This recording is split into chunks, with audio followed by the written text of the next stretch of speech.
Hi friends, welcome to my channel. మిత్ర లక్ష్మికి cake తినిపిస్తుండగా అప్పుడే అక్కడికి వచ్చిన మనీషా ఫ్రెండ్స్ మిత్రని అవమానిస్తూ ఉంటారు. ఏంటి మిత్ర, నువ్వు మంచి ఫ్రెండ్ అనుకున్నాం కానీ బెస్ట్ యాక్టర్వి కూడానా?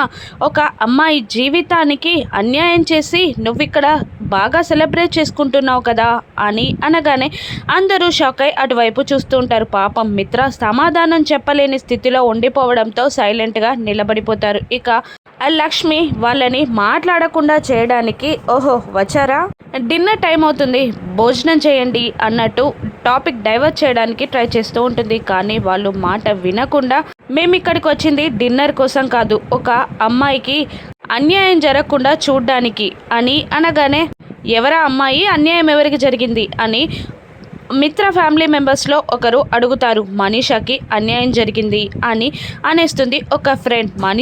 మనీషాకి ఇక్కడేం అన్యాయం జరిగింది అని వివేక్ అంటూ ఉండగా, ఇక్కడ కాదు గెస్ట్ హౌస్లో అన్యాయం జరిగింది అని ఒకరు అంటూ ఉండగా, ఏంటి అన్యాయం ఏంటి అని మరొకరు అడుగుతూ ఉంటారు.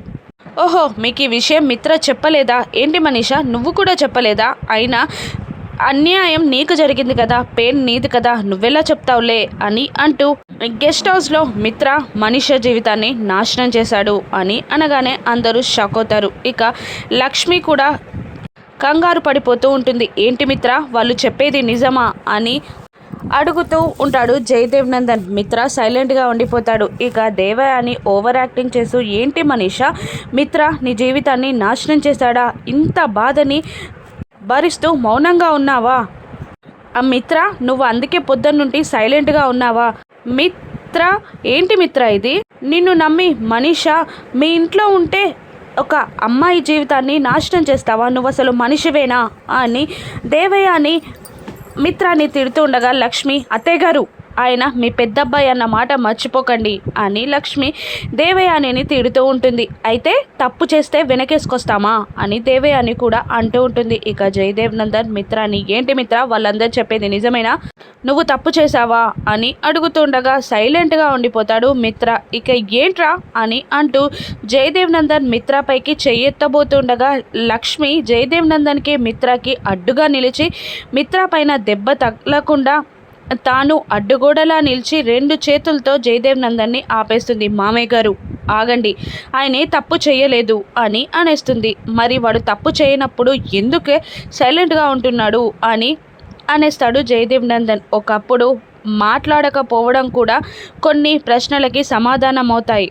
ఆయన ఇప్పుడు మాట్లాడే స్థితిలో లేడు, గిల్టీ ఫీలింగ్లో ఉన్నాడు, ఆయన ఏం చెప్పే స్థితిలో కూడా లేడు, అందుకే ఆయన బాధపడుతున్నాడు అని లక్ష్మి అంటూ ఉంటుంది. ఏంటమ్మా ఇదంతా అని మళ్ళీ జయదేవ్ నందన్ అంటూ ఉండగా, మీరెవ్వరూ ఆయన్ని నమ్మినా నమ్మకపోయినా నేను ఆయనని నమ్ముతున్నాను.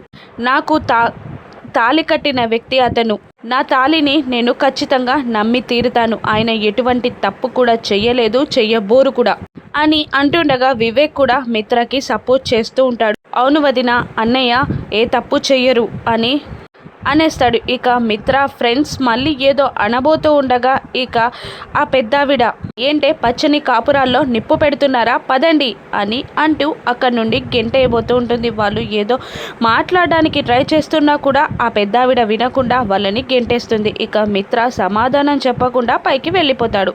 మిత్ర వెనకాలే లక్ష్మి కూడా వెళ్తుంది. ఏవండి, మీరు బాధపడకండి, మీరే తప్పు చెయ్యలేదు అని అంటూ ఉంటుంది లక్ష్మి. నేను తప్పు చేయకపోవడం ఏంటి లక్ష్మి, నేనే తప్పు చేశాను అని అంటూ ఉంటాడు మిత్ర. మీకు అసలు ఏమీ గుర్తులేనప్పుడు మీరు తప్పు చేశారని మీరు ఎలా అనుకుంటారండి అని లక్ష్మి అడుగుతుండగా, నేనేం చేశానో నాకు గుర్తులేదు, కానీ మనీషా చెప్తుంది కదా, మనీషా అబద్ధం ఆడదు కదా అని అంటూ ఉంటాడు మిత్ర. ఎవరు అబద్ధం ఆడుతున్నారో, ఎవరి స్వార్థం కోసం ఎవరు ప్రవర్తిస్తున్నారో నేను నిరూపిస్తానండి. నేను ఇప్పుడు ఏం మాట్లాడినా నేను మాట్లాడిన ప్రతి మాట మీరు నమ్మలేరు, కాబట్టి సాక్ష్యాధారాలతో నేను రుజువు చేస్తాను. అప్పటిదాకా మీరు ప్రశాంతంగా మిమ్మల్ని మీరు నమ్ముకుంటూ ఉండండి. ఇంతకుముందు నా కోసం పిల్లల కోసం నవ్వారు కదా, అలాగే ఉండండి, నేను అన్నీ చక్కబెడతాను అని లక్ష్మి అంటూ తినడానికి రండి అని అడుగుతూ ఉంటుంది. లేదు, నాకు ఆకలిగా లేదు, నేను తినను అని మిత్ర అనేస్తాడు. ప్లీజ్ రండి అని లక్ష్మి బ్రతిమిలాడుతున్నా కూడా నాకొద్దు అని అనేస్తాడు మిత్ర. ఇక దాంతో లక్ష్మి బాధగా కిందికి వచ్చేస్తూ ఉంటుంది. ఇక మనీషాని వెరీ గుడ్ మనీషా, ఏంటా ప్లానింగ్, వెరీ గుడ్. అసలు మిత్ర పరువు పోయింది. నేను చెప్పుంటే ఇంట్లో వాళ్లకు మాత్రమే నిజం తెలిసేది, కానీ నువ్వు చేయబట్టి అందరికీ నిజం తెలిసిపోయింది అని అంటూ ఉంటుంది దేవయాని. అప్పుడే లక్ష్మి లోపలికి ఎంటర్ అవుతూ ఉండగా మనీషా ముసుగుదాన్ని పడుకుంటుంది.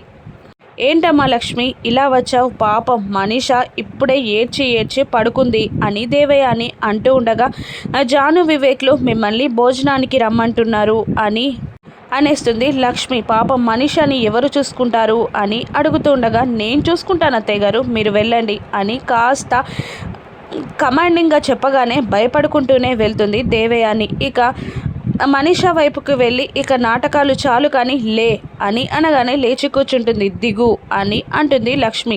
కిందికి దిగుతుంది మనీషా. ఏంటి నీ ప్లాన్ బాగా వర్కౌట్ అయిందని సంబరంగా ఉన్నట్టున్నావు కదా అని అంటూ లాగి పెట్టి ఒక్కటి కొడుతుంది మనీషాని లక్ష్మి. ఏయ్ అని అంటూ ఉంటుంది మనీషా కూడా. అసలు నువ్వు ఆయనని ప్రేమించావా, ఆయనని లవ్ చేసావా, అసలు నిన్ను ఒకప్పుడు ఎంత బాగా చూసుకున్నారు, అటువంటి వ్యక్తిని నలుగురిలో అవమానపడేలా చేస్తావా, అంత తలదించుకునేలా చేస్తావా అని లక్ష్మి అడుగుతుండగా మిత్ర నా మెడలో తాళి కట్టాలి అంటే మిత్ర ఆ మాత్రం తలదించుకోవాలి అని మనీషా అంటూ ఉంటుంది. ఛీ నువ్వొక మనిషివి, ఇక పైనుండి నాట చూస్తావు, నేను మిత్ర గారు తప్పు చేయలేదని నిరూపిస్తాను అని అంటూ ఉంటుంది లక్ష్మి. నువ్వేది నిరూపించలేవు, నేను అన్ని పక్క ప్రూఫ్స్తో చేశాను అని అనేస్తుంది మనీషా. నువ్వెంత ఇంటెలిజెంట్ అయినా ఏదో ఒక ప్రూఫ్ వదిలిపెట్టే ఉంటావు, దాన్ని నేను పట్టుకొని మిత్ర గారు తప్పు చేయలేదని నిరూపిస్తాను. ఇక నా ఆట మొదలైంది, నీ చేత తప్పు చేయలేదని చెప్పించి మిత్రగారి చేత నిన్ను ఇంటి బయటికి గెంటించేస్తాను అని వార్నింగ్ ఇచ్చి అక్కడి నుండి వెళ్ళిపోతుంది లక్ష్మి. ఇక డైనింగ్ టేబుల్ దగ్గరికి వచ్చి అన్నం వడ్డిస్తూ ఉండగా ఇక అందరూ జయదేవ్ నందన్, పెద్దావిడ, జాను వివేక్లు లక్ష్మి చుట్టూ చేరతారు. ఏంటమ్మా నువ్వు మిత్రాన్ని వెనకేసుకొస్తున్నావు అని అంటుండగా ఆయన తప్పు చెయ్యలేదు మామయ్య గారు, ఆయన గిల్టీ ఫీలింగ్లో ఉన్నారు, తాగిన మత్తులో ఏం చేశారో ఆయనకు తెలీదు, దాన్ని అవకాశంగా తీసుకుంది మనీషా అని లక్ష్మి అంటుండగా మరి వాడు సమాధానం చెప్పట్లేదు కదమ్మా అని అంటుంటాడు జయదేవ్ నందన్. అదే కదా ఆయన ఏదో తప్పు చేశానని ఆయన అనుకుంటున్నారు, అదే గిల్టీ ఫీలింగ్లో బాధపడుతున్నారు అని లక్ష్మి అనగానే అన్నయ్య తప్పు చేయడు వదినా, నువ్వు వెళ్ళిపోయినప్పుడు కూడా ఎంత తాగినా కూడా కంట్రోల్లో ఉన్నాడే తప్ప ఎవరిని తప్పుగా చూడలేదు, ప్రవర్తించలేదు అని అనేస్తాడు వివేక్. అదే ఆ అవకాశాన్నే మనీషా తీసుకుంది, నేను మనీషా తప్పు చేసిందని నిరూపిస్తాను అని అంటూ పిల్లలకి భోజనాలు పెట్టి అందరికీ వడ్డించేజాను అని అంటూ లక్ష్మి అక్కడ నుండి వెళ్ళిపోతుంది. ఇక జాను వివేక్లు కూడా ఆ మనీషా కావాలనే ప్లాన్ చేసింది అని అనుకుంటూ ఉంటారు. ఇక తెల్లవారగానే వివేక్ హోటల్కి గెస్ట్ హౌస్కి వెళ్ళి సీసీటీవీ ఫుటేజ్ని కలెక్ట్ చేసుకుంటూ ఉంటాడు. నేను ఇవ్వను అని అతను అంటూ ఉండగా డబ్బులని ఇచ్చి మరీ ఆ రోజు పార్టీ జరిగిన రోజును సీసీటీవీ ఫుటేజ్ని పెన్ డ్రైవ్లో తీసుకొస్తాడు వివేక్. ఇక పెన్ డ్రైవ్ లక్ష్మికి యూజ్ అవుతుందా, మిత్ర తప్పు చేయలేదని లక్ష్మి నిరూపిస్తుందా, రాను ఎపిసోడ్స్లో చూద్దాం. Thank you for watching.